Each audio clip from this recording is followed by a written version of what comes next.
When we got the opportunity to work on the next game of the series, we sat down with the rest of the core team and asked ourselves, as fans, what kind of Assassin's Creed game we'd most want to play. Many of us felt the desire to revisit some of the old imagery, narrative theme and gameplay that made us fall in love with the series.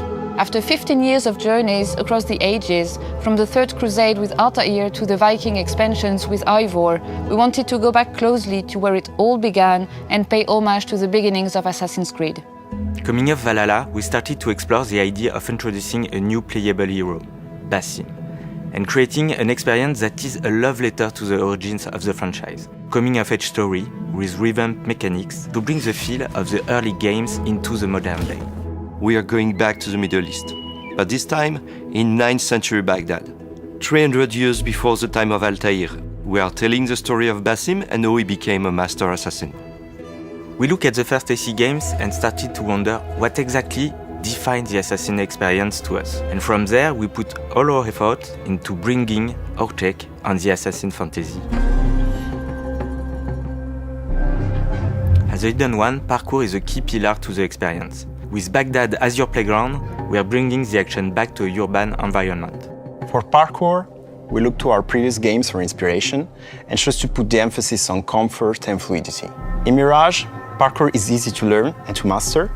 Our approach is closer to the Ezio games, where it's all about keeping the flow and the momentum going, with the design centered around verticality. Many elements from past games are making a return. We have the corner swing, the ability to vault over objects, elevators to quickly reach high ground, but also new ingredients, such as the pole vault, allowing you to cross large gaps between two rooftops. Of course, Basim is faster and more agile than Ivor was, and to give that feeling, we reworked our animations to reinforce the sense of speed when jumping, vaulting, and free roaming. Streets are narrower, denser, and packed with obstacles to navigate. By choosing the right path through the environment, you can move from street level to the rooftops in a blink of an eye, a useful skill for any assassin. Another core focus of Mirage is stealth. We want players to work in the shadows, plan their next move, strike, and then vanish. There are more ways to assassinate, with new killing animations, some leveraging a stealthy approach, others delivering a violent killing blow. We also have direct throwbacks to the first games with moves like the bench assassination that you might recognize from AC2, or the kill from the rooftop gardens, an old favorite of Altair's. We want to encourage you to be sneaky. Basim has been trained to fight by the hidden ones, but for him, combat is a last resort and his main approach is to hunt and strike while remaining unnoticed. We also reworked our enemy AI to improve detection and vanishing loops, making guard behaviors more responsive and readable. New enemy archetypes will also increase the stakes. The marksman can shoot your eagle and prevent you from using it. The spearman pokes through haystacks, and Hornbearer can call for reinforcements. That's where your assassin skills come in handy.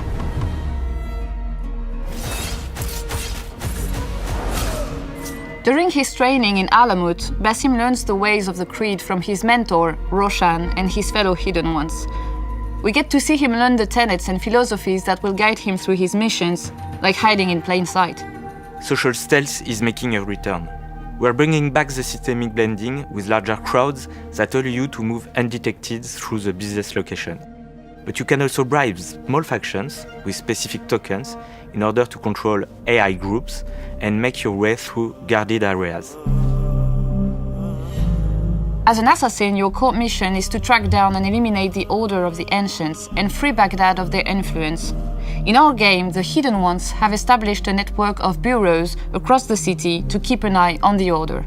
The bureaus in Mirage act as gameplay hubs, from which you can take on side contracts with various objectives, from rescue missions to assassinations, and help the Hidden Ones in their fight for freedom. We want you to feel truly immersed in the life of a Hidden One, investigating your target's identities, tracking their movements, and sharing information with your allies. Then, when the time is right, you can strike from the shadows. We've crafted a new investigation board which replaces our most recent quest log in Mirage. And with our black box missions, we give you the freedom to approach key assassination missions however you see fit. We know how excited our community is. We also have a nice surprise for our long-timers. We implemented a nostalgic visual filter as an option, for those who wish to explore the game with a desaturated blue-grey color palette from the very first AC game. This is a project led by a team of passionate people who have their very own vision of the Assassin experience in mind. There is much to come, and we can't wait to unveil more about Basim's journey.